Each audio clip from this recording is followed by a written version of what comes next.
Olá, meus amigos, novamente muito bem recebidos no Reavaliando. Wesley se apresentando. Aquele like, por favor, compartilhamento. Como eu venho dizendo, algumas pessoas esquecem. Vocês, com esse compartilhamento e com esses joinhas, vão ajudar demais o nosso canal. E vamos dar continuidade aos 80 anos do Batman. É uma revista do Batman, que eu vou citar agora, saiu no final de 1989. O Batman tinha completado 50 anos, foi aquele alvoroço, a Warner e a DC jogaram Marte do Batman praticamente no planeta inteiro. No Brasil, então, nossa, Batman tem fãs demais no Brasil. Ela lançou no período uma revista chamada As Várias Faces de Batman. Esse aqui é o Dorfman, é um cara que faz muita capa de filmes. Aqui no Brasil, algumas capas do Star Wars são dele. E tem o Dick Giordano, que são histórias selecionadas por ele. Dick Giordano é esse senhor já falecido. Aqui tem outros heróis dele, pelo que eu pude perceber. Ele trabalhou em outras editoras, foi criando diversos heróis. Muita coisa ainda está inédita no Brasil. Ele é um cara que lia o Batman desde cedo. E além dele ser um grande arte finalista, ele arte finalizou coisas incríveis, como Batman vs Hulk, Crise nas Infinitas Terras, se eu não me engano, Lendas. Ele fez, diversos trabalhos na Marvel e DC, só que ele vira editor-chefe na DC. Por muitos anos, isso vai publicar, isso não vai publicar, isso aqui tem venda, isso não tem venda. Por exemplo, ele queria no projeto original do Watchmen que fossem os heróis da Charlton Comics. O Besouro Azul, o Capitão Átomo, o Questão, ou Questão, né? Tem gente que fala Questão, mas enfim. Só que a DC vetou. Ele fala em uma entrevista, o Dick Giordano, se o Watchmen fossem com os heróis da Charlton, hoje o Besouro Azul seria muito famoso, o Capitão Átomo, porque eles caíram na comédia, né? Eu acho que isso, naquela Liga da Justiça comédia, não desmerecendo o trabalho de quem fez a Liga da Justiça comédia, mas acredito que isso não jogou o Besouro e esses outros heróis a outro patamar. E o Dick Giordano, nessas várias faces de Batman, ele fala da importância do Batman na sua infância, quando ele começou a levar os quadrinhos mais a sério. Ele começou virando desenhista lá acho que início dos anos 50, aí vai para DC no final dos anos 60, início de 70, uma coisa assim. E ele fala a importância desses autores, como o Batman ainda ele envelheceu muito bem. E ele selecionou 12 histórias. Eu não sei dizer para vocês se são as mesmas histórias, talvez, do encadernado americano. E nesse período a abril, não sei se é por causa de direitos autorais, ou era por causa de direitos autorais, ela deixou de publicar muita coisa antiga do Batman, do Superman, dos X-Men. Era muito difícil nesse período. Pelo menos na DC, as histórias mais antigas no Brasil eram publicadas pela Invictus, editora Invictus, que era em preto e branco, não era tão caro. Mas é na época que o real ainda está sendo criado, a economia era muito diferente da economia de hoje em dia. Eu tenho algumas Invictus aqui em casa, mas não todas, claro, pois eram muito caras. Não é que eram caras, você não tinha dinheiro no período. Enfim, e o Dick Giordano, ele destaca histórias dos anos 40, do final dos anos 30 aos anos 80. Pois o Batman, até então, 89, ele tinha 50 anos, tinha completado 50 anos. O engraçado é que não tem uma história de 50. Não sei se é por causa do código de censura ou simplesmente porque não houve espaço. Não há nenhuma história do Batman de 50. Aqui você vai poder ver a primeira aparição do Coringa, do Robin, o famoso caso da química, aquela indústria química que o Batman entra, que vai ser citado no filme do Tim Burton. Quem pode ver o filme do Tim Burton sabe que a história é muito calcada ali.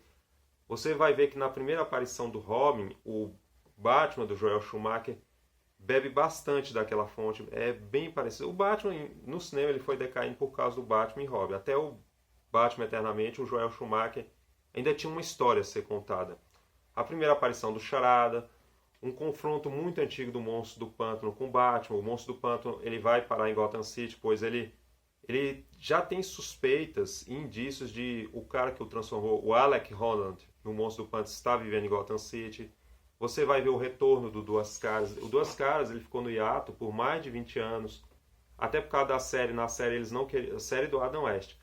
Eles não queriam abordar o Duas Caras, pois era um vilão muito diabólico. Ele era venenosa, pois era muito sensual, tinha um negócio da censura. Espantalho, esses heróis, esses vilões foram limados da censura pela censura nos quadrinhos e em outras mídias, como televisão. E o Duas Caras vai voltar numa história de 71, para você ver que é muito tempo que ele ficou no limbo.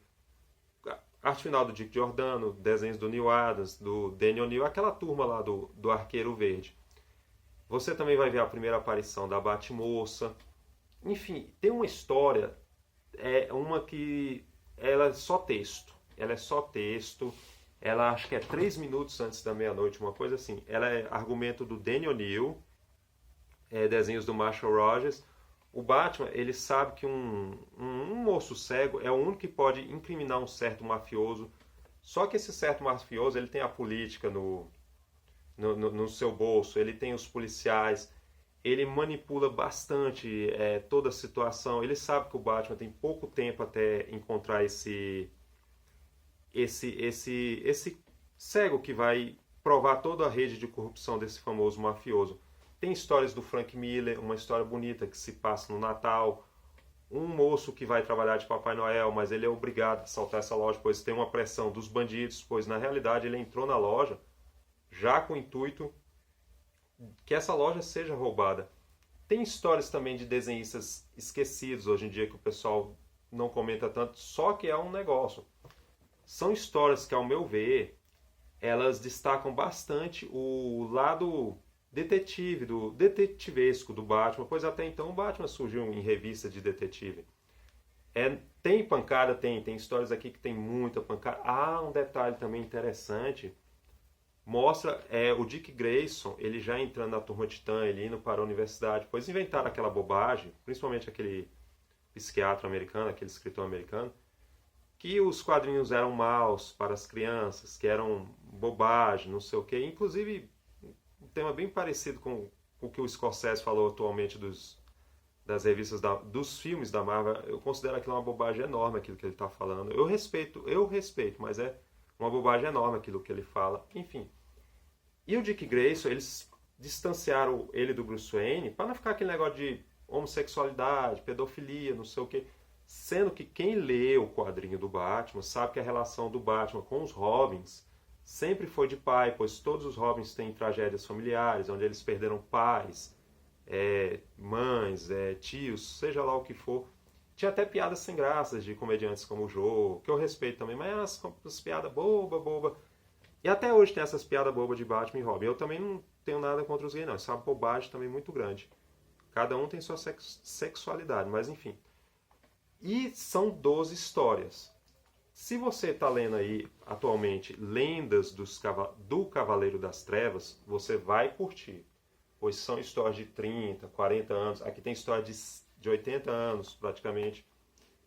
Você é um apanhado de como esses roteiristas ou escritores, desenhistas tratavam o Batman, como ele foi evoluindo, como é que era o traço, quais eram os temas abordados durante a década de 60, 70. Também tem uma história de uma médica que o marido dela é morto, ela trabalha numa clínica, e aquele negócio que o pessoal fala que o Batman é reacionário, não sei o quê, aquilo é uma bobagem tão grande.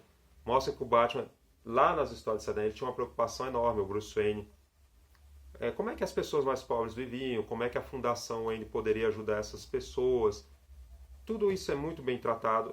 Tem Irving Novak, que saiu a Lenda do Cavaleiro da Serra do Irving Novak, que se eu não me engano saiu, eu tenho quase certeza que saiu. Enfim, essa revista eu seguro há tantos anos na minha mão, que eu tive que colocar grampos para ela não despedaçar.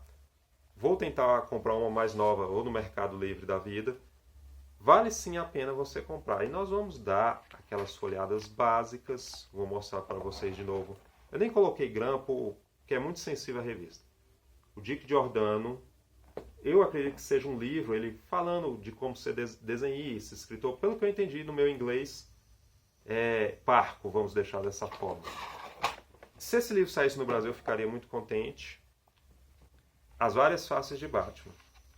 você vai ver uma introdução dos editores da Abril, fazendo propaganda da Kitty Pryde Wolverine pela editora Abril.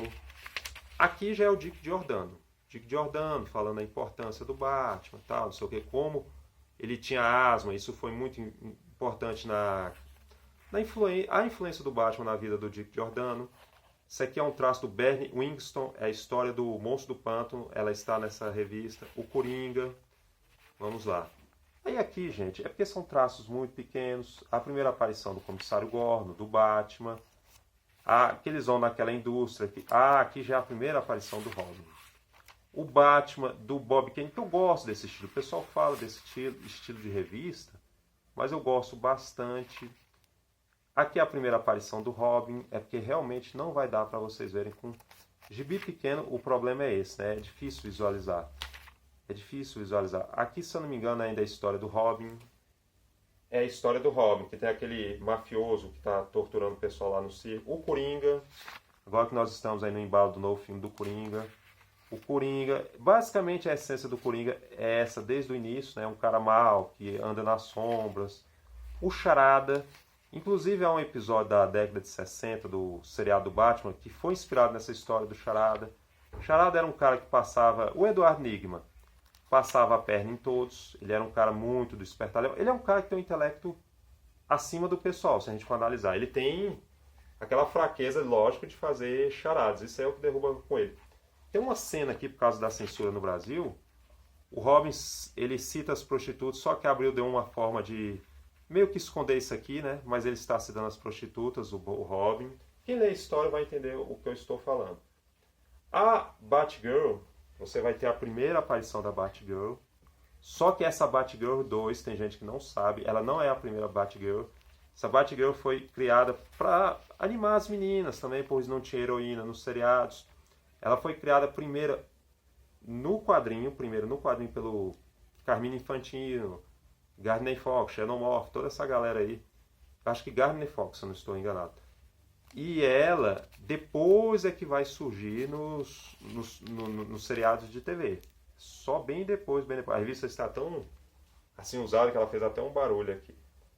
A Batmoça, Carmine Infantino. Poderia ter um resgate das histórias do Carmine Infantino. Espero que vocês possam ver. E nessa história aqui, eu acredito que o Christopher Nolan, ele bebe muito dessa fonte. O Batman vai para o centro da cidade, ele fecha a Batcaverna, ele acredita que tem que ficar mais no centro da cidade, onde estão os criminosos. É a história que eu falei da doutora, que o seu marido foi assassinado. É um traço do Irving Novak. Vou mostrar, é porque essa edição tem que ter muito... A melhor história, na minha opinião, é essa aqui. Tem uma história do Art Golden, que saiu naquele... É isso aí, A Meia-Noite e 3 é o nome da história. É só texto, mas é tão bem narrada, parece um livro. É uma coisa de gênio do Daniel O'Neil. Mostra o submundo de Gotham, que é um lugar, para você achar uma pessoa em pouco tempo, é muito difícil. Ainda mais se essa pessoa for vítima da máfia. E essa história aqui, eles vão citar um festival de cinema mudo, onde está sendo exibido A General do Buster Keaton e vários filmes do Buster Keaton. Considero isso muito bacana desses desenhistas ou roteiristas do período. O Batman vai no cinema por algum motivo, você vai ter que ler essa história. Eu não posso falar. Essa aqui já é uma história muito de detetive, talvez não sejam todos que gostem, mas tem seu charme. Essa última história aqui é do Frank Miller. Ainda não é aquele Frank Miller quadradão que nós conhecemos. O roteiro aqui do Daniel O'Neil. Mas o Frank Miller desenha bastante, né? Ele desenha bastante. Ele é um cara... Hoje o pessoal fala que ele está caducando um pouco, mas ele é um grande desenhista e roteirista. Ele dá uns erros algumas vezes, comete alguns erros, mas isso é normal. Papai Noel pelo traço do Frank Miller. E se você quiser encontrar essa Batman, a primeira... aqui já é melhor. Ela está disponível na... Crônicas do Batman, essas histórias, essas dos anos 40, é Detective Comics número 27, já que já é diferente, né, gente? Vocês podem ver com mais clareza. Tente comprar essa revista em sebos. Olha o Batman aqui, a mesma sequência do Tim Burton. Como os criminosos ficam assustados com o Batman, e vou mostrar para vocês é essa Batmoça, que é a primeira Batmoça criada pelo, se eu não me engano, Bill Finger e o Bob Kane. Essa aqui, ó. Ela é uma Batmoça loira, espero que vocês possam ver, a segunda já é ruiva. Ela era apaixonada pelo Robin, só que o Robin não dava moral pra ela. O Robin nesse período ele gostava mais da Moça Maravilha, da Batmoça 2. Ela vira a heroína Labareda dos Novos Titãs. Quem já viu a Labareda dos Novos Titãs sabe do que eu estou falando. George Pérez e Marv Wolfman, eles tinham muito isso de reformular as heroínas, ou heróis. Gente, muito obrigado. São os 80 anos do Batman. Espero que vocês curtam demais esse resgate aí do Reavaliando. Por favor, dicas de novo, sugestões e até o próximo Reavaliando, meus amigos.